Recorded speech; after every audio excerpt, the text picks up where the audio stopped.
Salut les amis, exceptionnellement aujourd'hui on se retrouve sur une aire d'autoroute puisqu'on est sur la route de Metz. Et oui, je vais aller naviguer un petit peu sur les terres de Mamie Twink avec grand plaisir. Je vais aller faire ces fameux forts de guerre qui tapissent la ville, qui ceinturent la ville de Metz. Et ma foi, ça risque de faire un petit road trip vachement intéressant. Avant la vidéo de la visite des forts, je vous montrerai un petit peu Metz, la ville de Metz, qui au demeurant est très intéressante. Je m'excuse s'il y a du vent, je ne vais pas parler très longtemps, mais voilà, c'est parti. Donc suivez bien cette vidéo. On va à Metz, on va faire peut-être un petit tour en Allemagne aussi en passant, et surtout, le maximum du truc, ce sera évidemment la visite des forts de Metz. Et ben c'est parti les amis.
Bon les amis, c'est vrai que la balade est sympa, vous voyez Metz c'est une super petite ville. Je vous avoue que voilà, les conditions à l'hôtel ne donnent pas super envie d'aller s'enfermer dans un fort et faire un urbex tout pourri, tout rouillé. Alors que là on est plutôt pas mal, la piscine est à 28 degrés, le temps n'est pas forcément avec nous aujourd'hui, mais ma foi, on est quand même pas mal dans le coin. Bon bah écoutez, je pense une petite trempette, ensuite un petit repas peut-être, et on va aller faire un tour dans ces fameux forts de guerre, ici à Metz.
Voilà les amis, c'est parti en fait, fini le farniente. Vous avez pu voir que Metz et la petite virée en Allemagne était bien sympa.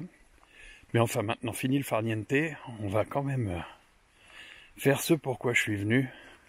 C'est-à-dire je vous emmène en balade, vous voyez, sur ce chemin pédestre qui va nous emmener droit au fort de Saint-Quentin. Voilà, on peut localiser, il n'y a pas de problème. Je suis à Metz. Metz est très riche d'histoire. Ceinture fortifiée autour de la ville de nombreux forts. Certains sont en cours de réhabilitation, d'autres sont désaffectés. Et historiquement parlant, c'est super enrichissant de venir faire ce coin-là. Je vous expliquerai un tout petit peu de quoi il retourne au niveau de ce fort. Et d'ici là, bah écoutez, bienvenue dans cette balade. Vous voyez, on a quelques centaines de mètres, peut-être kilomètres, enfin pas des centaines de kilomètres, hein, quelques centaines de mètres, peut-être un kilomètre, 1,5 kilomètre avant d'arriver sur ce fort de Saint-Quentin. Voilà, alors là on domine carrément la ville de Metz, vous pouvez pas voir, hein. Vous pouvez pas voir parce que je suis garé là-bas à l'entrée de ce chemin, et c'est très giboyeux, très verdoyant. Donc l'automne, on arrive à avoir, l'automne ou l'hiver, à avoir une vue sur la ville de Metz, parce que c'est nettement moins vert et moins fourni en termes de végétation. Bon les amis, je me tais ici, je continuerai à vous raconter un tout petit peu ce fort plus loin là-bas. Je vous dis à tout de suite.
Moi les amis, c'est en reprenant mon souffle que je vous décris un petit peu l'endroit.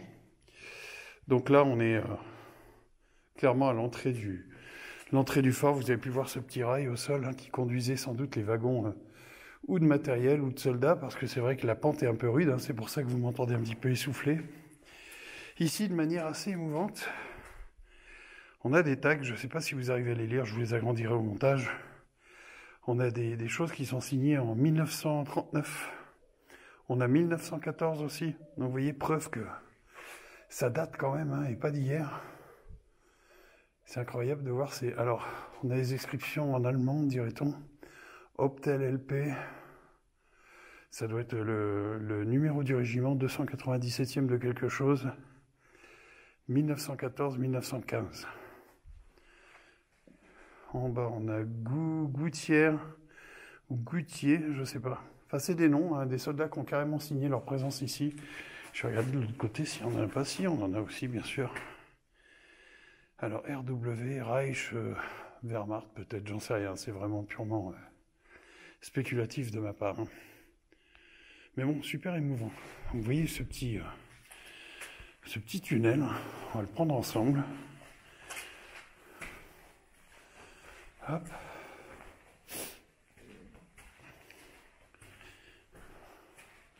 Alors j'ai voulu faire cette urbex de jour pour que vous voyez clairement de quoi il retourne. Et qu'ici on a encore des... je sais pas ce que c'est. Et quelqu'un? Ça ressemble encore, je dirais, des latrines, décidément. Ouais, carrément, je retombe sur les toilettes. Encore des toilettes ici. Donc sans doute le poste de garde. Clairement, la petite arche, le petit rail, je pense que tout était contrôlé ici pour les gens qui rentraient. Hop, à l'intérieur.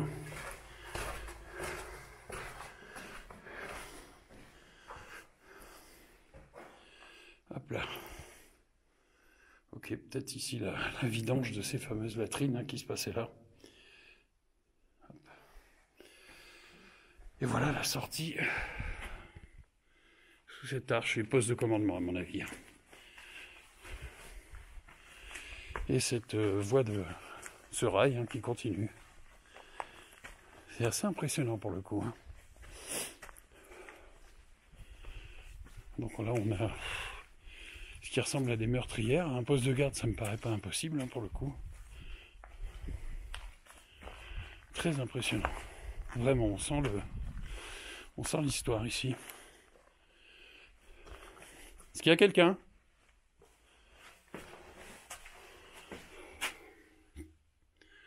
Voilà, ça date d'époque, c'est sûr.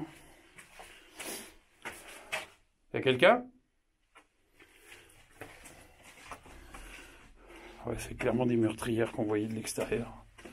Un poste de garde, clairement. Vous voyez, d'ici, effectivement, on avait la vue sur le dehors et on pouvait tirer, faire feu et empêcher de pénétrer ce fort. Beaucoup de petits postes de garde comme ça, en amont du fort lui-même. Hein.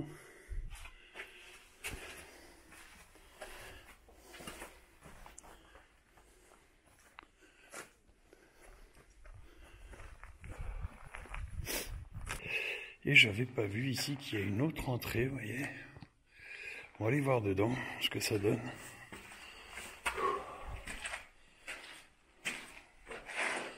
Donc ici, ben c'est muré. C'est des espèces de grands couloirs. Vraiment une voie de circulation. Ah, d'accord, on a les meurtrières ici. Bah, clairement, pour surveiller cette entrée, encore une fois, je vous le dis, c'était un poste de garde. Vous voyez, là, on a carrément des postes avec des meurtrières prêtes à faire feu.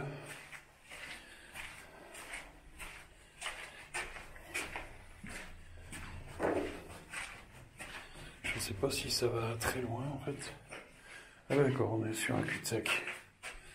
Donc voilà, vous voyez, vu de l'extérieur, ici, évidemment, il y avait tout loisir de défendre le coin. On voit le petit rail là qui montait, qui des troupes, qui des obus, enfin de l'armement, quoi, tout simplement. Alors bon, on est sur une connotation historique. Malgré tout, évidemment, ces couloirs, c'est toujours un tout petit peu oppressant, mais enfin, dans l'ensemble, ça va.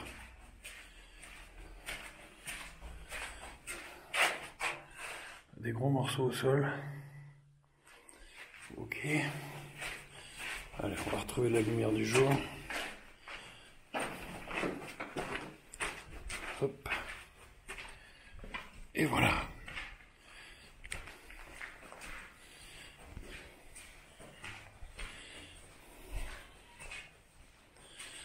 Allez, je vous épargne le voyage, les amis. Je rallume quand c'est intéressant. Alors voilà, les amis, on arrive près du grand ensemble. On n'y est pas encore, hein, mais bon, je vois qu'il y a des choses peut-être intéressantes ici à voir. Donc on va faire la visite ensemble. Ok. Alors à quoi ça correspond? Bon ben là j'en sais rien du tout. Alors au sol on va faire gaffe, hein, il y a des trous comme ça et je sais pas où ça mène. Ah ben là c'est un cul-de-sac a priori. Ouais, ça c'est un cul-de-sac. Alors je sais pas du tout à quoi ça correspondait. Je vais quand même aller voir au bout. Hein. Au cas où il y ait... Non, il n'y a rien du tout en fait. Ok. Alors je peux vous dire que quand même on était super à l'abri ici. Hein, parce que, comme je vous l'ai dit, hein, 1870, 67, hein, les premières traces de construction. Et ces forts n'ont jamais été pris. Alors ils ont été allemands la plupart du temps. Les Allemands n'ont jamais cédé cette place. Alors ici, je sais pas à quoi ça correspond. Vous voyez, c'est marrant. Il y a... Je sais pas. N'ont jamais, sous les combats, cédé cette place. Hein. Le baptême du feu, pourtant, près de 100 ans après, c'était en 1944, les Américains, dans leur avancée pour la libération de l'Europe, se sont arrêtés à ces fortifications, car elles étaient beaucoup mieux défendues qu'ils l'imaginaient. Et du coup, non-stop, hein, le colonel qui commandait le régiment américain qui arrivait sur place a attendu d'avoir des nouveaux ordres pour voir ce qu'ils allaient faire. Et finalement, ils ont fait plus ou moins l'impasse. Et évidemment, ce fort a fini par tomber, mais par faute de munitions et de vivres, hein, tout simplement. Les Allemands se sont rendus, mais la place forte a constamment été défendue et n'a jamais été reprise. Alors, on continue. Donc, un petit peu pour vous dire, le gage de qualité que c'était. Alors, on a des grandes pièces. On a l'impression presque d'une chapelle, quoi. Ça ressemble étrangement à ça. C'est sûrement pas le cas. Je vois qu'en bas, peut-être une cheminée bouchée, je sais pas. Bon, là, il y a des années d'histoire, évidemment. Alors, je cherche les tags d'époque qu'il pourrait y avoir, hein, comme on l'a vu tout à l'heure. On est sur des voûtes en arche. Hein. Je sais pas si c'est flagrant sur la vidéo, mais c'est de l'arche. Voilà. De l'arche brisée, hein, pas de problème. Donc ça répartit parfaitement la charge.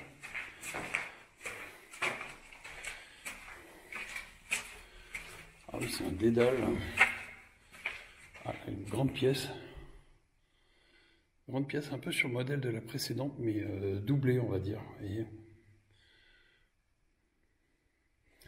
Ah, les amis, c'est les urbex, c'est exactement comme on les aime, il n'y a pas photo. C'est incroyablement... c'est sec. C'est pas humide hein, dedans, enfin pas très en tout cas, évidemment, c'est quand même très vieux, mais... Alors, qu'est-ce que ça nous dit ça? Regardez la taille encore là derrière, je sais pas si vous voyez même pas jusqu'au bout les amis, mais je peux vous dire que c'est grand. Une vieille porte en fer ici. Qui ferme même plus, je crois. On va essayer. Si. Vous voyez, c'était protégé par ce genre de... Hop. Je vais essayer de vous mettre la lumière correctement, voilà. C'est incroyablement grand.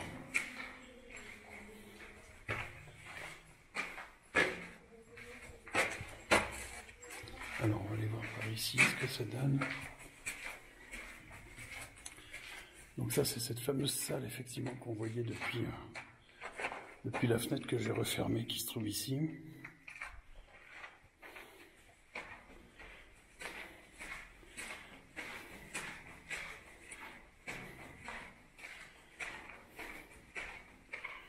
Voilà, encore les vieux barreaux aux fenêtres, là-bas.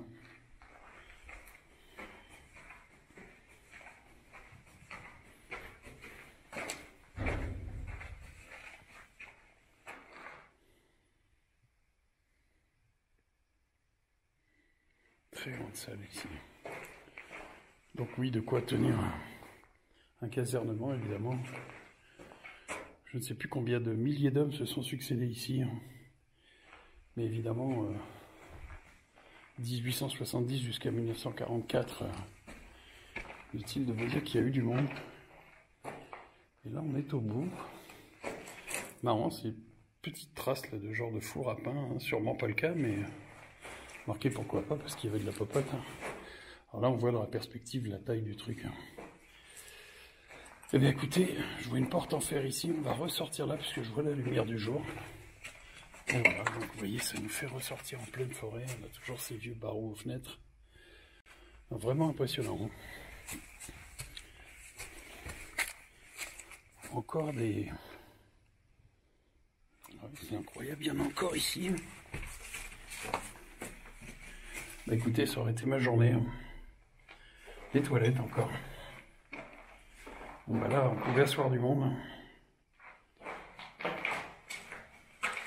Sûrement, peut-être aussi le point pour faire la toilette. En tout cas, là, on a des latrines d'époque. Hein. Donc ouais, pour l'intimité, c'était un petit peu... Il n'y a pas de séparation, hein, vous voyez. Voilà. Mais si tout le monde avait envie en même temps, voilà, ça devait être le clos. Allez, je ne vais pas rentrer dans le sordide, mais quand même... Oui, ça doit être raccordé à quelque chose parce que c'est relativement profond quand même. Donc voilà, on vient de visiter les toilettes d'époque, les amis. Allez, je fais un cut ici et on progresse, on continue la progression vers vers le grand complexe. Bon les amis, je vous cache pas que le chemin est assez mouvementé et assez escarpé, ça grimpe beaucoup. Voilà, on regrette un petit peu le sport qu'on n'a pas fait au cours de l'année. Mais enfin ça touche à sa fin, je devrais pas tarder à apercevoir ce fameux ensemble fortifié, le fort de Saint-Quentin. Et ma foi, la récompense fera pas de mal pour le coup, parce que là vraiment c'est du crapahut. Voilà, juste pour vous faire part un petit peu de mes impressions. Donc là ça paraît pas, mais on est toujours en mode grimpette. Et depuis le début, voilà. Donc avis aux fumeurs, arrêtez si vous venez faire le coin. Allez les amis, ce coup-là je rallume vraiment quand je suis au fort. A tout de suite.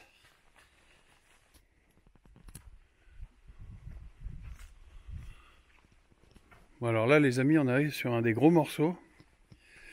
Alors petit souci comme ça d'emblée. Voilà, il y a un petit dénivelé là, vous voyez mon pied est là. Je sais pas si on le voit. Et ben on va essayer d'escalader. Je vois que certains ont déjà fait puisqu'il y a des cailloux pour aider à le faire. Allez, j'y vais. Je suis désolé si ça bouge un peu, bien que la caméra soit stabilisée. Ouais, on arrive sur un tunnel, ça a l'air intéressant. Alors, hop. Voilà. On y est, on va mettre la lumière. Oui, les vieilles ferronneries, ça c'était... là, on voit la vieille porte en fer, là. Ça c'était complètement hermétique, je suppose. Là encore, je suis sur une dalle, là, vous voyez, il y a des trous autour. Bon, je pense que si elle a tenu tous ces siècles... Il va pas tomber quand j'arrive dessus. Aïe aïe aïe, alors là c'est gigantesque les amis. Gigantesque. Regardez ça. Quelqu'un ?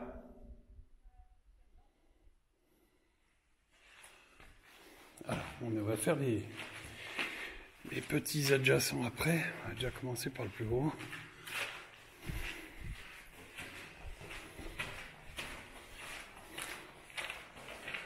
Assez incroyable que ces choses existent encore, c'est fou.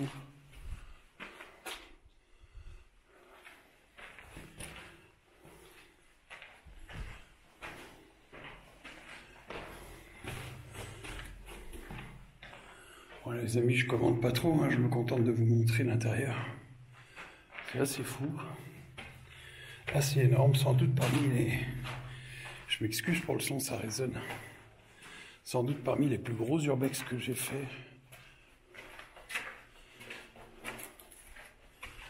Il y a quelqu'un ?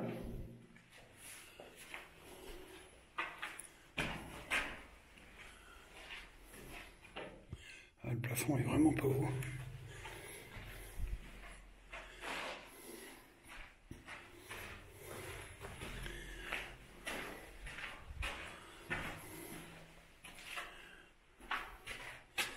Le sol est encore en pavé.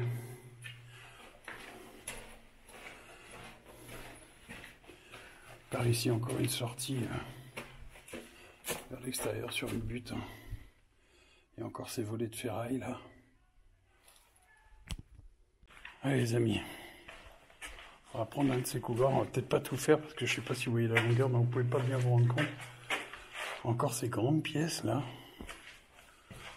Vous voyez qu'au plafond on a des... Enfin, je regarde le sol avant le plafond quand même. D'accord, donc ça c'est des supports de tuyaux qui partaient sur l'extérieur, là on voit bien, sans problème. Toujours à la recherche de tags qui pourraient vouloir dire, enfin qui pourraient avoir laissé des traces dans le temps. Bon, il y en a c'est sûr, mais pour les retrouver, vous voyez qu'on est vraiment sur du rustique là. Alors la ville de Metz vraiment est totalement marquée par son histoire. De l'annexion par les troupes allemandes, par l'Allemagne, politiquement, tout simplement. Waouh, on a des jolies descentes. Alors, on va en prendre une pour voir ce que ça donne. Hop.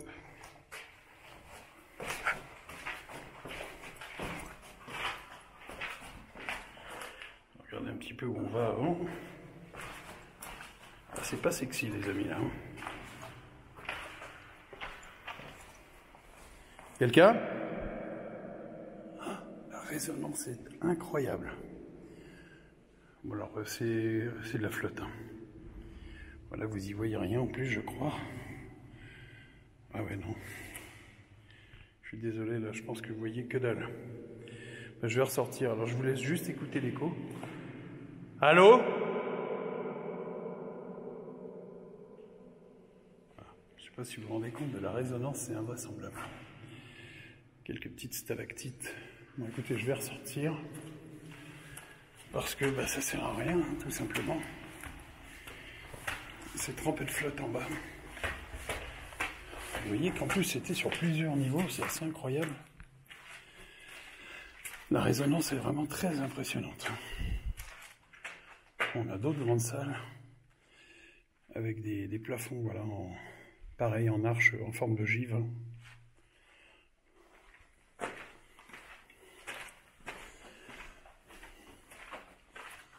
C'est complètement fou. Regardez la taille de ces salles. C'est juste énorme. Alors quand vous voyez l'épaisseur des murs, on se rend bien compte du pourquoi du comment en fait ce fort n'est jamais tombé, hein, tout simplement.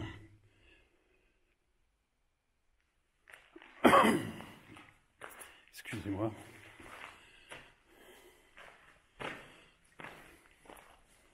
Bon, du squat, hein, c'est sûr. Où je suis ici. D'accord, je reviens dans le couloir et c'est pas ce qui m'intéresse là. Bon là qu'un joyeux plaisantin ait cassé le mur. Alors je vais couper la lumière, ça vous donne une idée de l'épaisseur hein, de ces fameux murs. Voilà. Ouais, super balèze.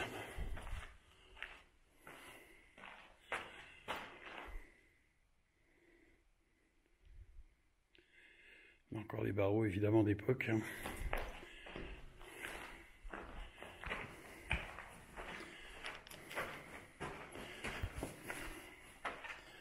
Alors sans lumière, c'est pas la même musique. Hein. Si j'éteins, vous voyez. Donc important d'avoir une bonne lumière au cas où vous entreprendriez cette visite. Je vous le recommande pas, évidemment, comme d'habitude en urbex, hein, faites ce que je dis, pas ce que je fais, mais enfin, voilà, c'est quand même hyper dangereux le coin. Ayez bien vos yeux au sol surtout, c'est le plus important. On a vu qu'il y avait des niveaux en dessous. Et donc forcément, un trou béant ouvert, il va vous mettre 1 ou 2 étages en dessous, et là c'est pas terrible. Alors, toujours ces grandes salles. Le truc fou, c'est que je sais pas du tout où ça mène. Quoi. Et on a partout des... Alors là, on a un escalier qui monte. C'est pas haut du tout, vous voyez, je fais 1m80. La caméra qui filme est tenue au niveau de ma poitrine. Donc bien sûr, je vais baisser ça. Et puis on va aller voir où ça donne.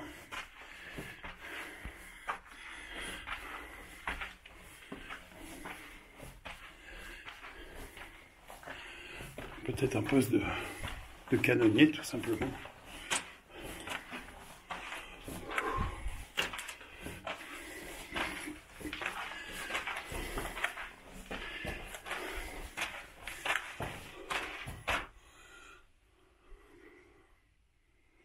Donc un poste de surveillance peut-être, ou un poste d'armes.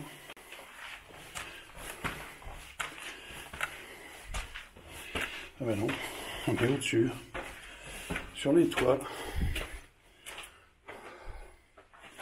sur le toit de ce fort.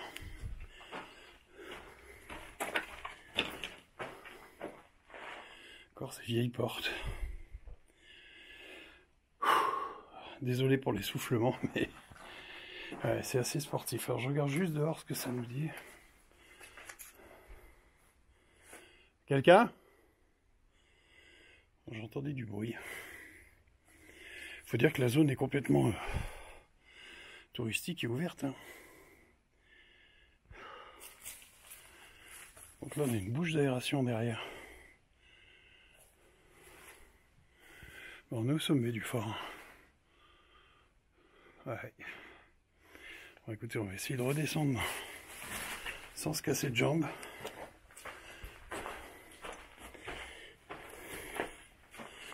Ah, les portes sont complètement d'époque. Je vais vous dire un truc, si elles pouvaient parler, elles en ont vu. Allez, c'est parti pour la descente.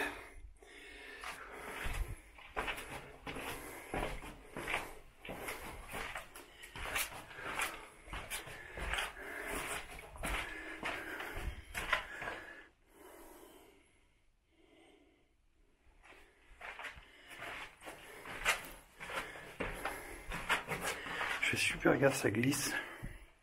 C'est plein de sable.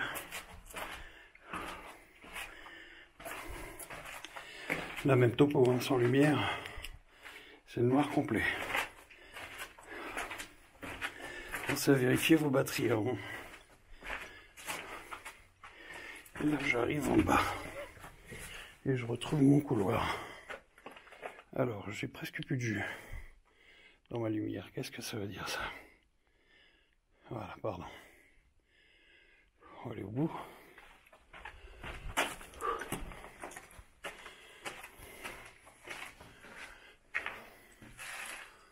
Alors cette explo est vraiment très sportive. Hein. Parmi les plus belles, il faut bien dire ce qui est. Alors vous le voyez, ma lampe commence à donner des signes de fatigue. On va aller un petit peu dans les zones où... Voilà. Où il y a peut-être un peu plus de lumière. Et ces plafonds. Eux aussi, hein, s'ils pouvaient parler. Et là, on arrive sur quelque chose qui est cassé ici. Ok. Bon les amis, je vais couper, je rallume un petit peu plus tard.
Voilà les amis, c'est ici qu'on va se quitter. J'espère que vous aurez kiffé comme moi cette visite vraiment incroyable. C'est la première fois que je fais un urbex du genre.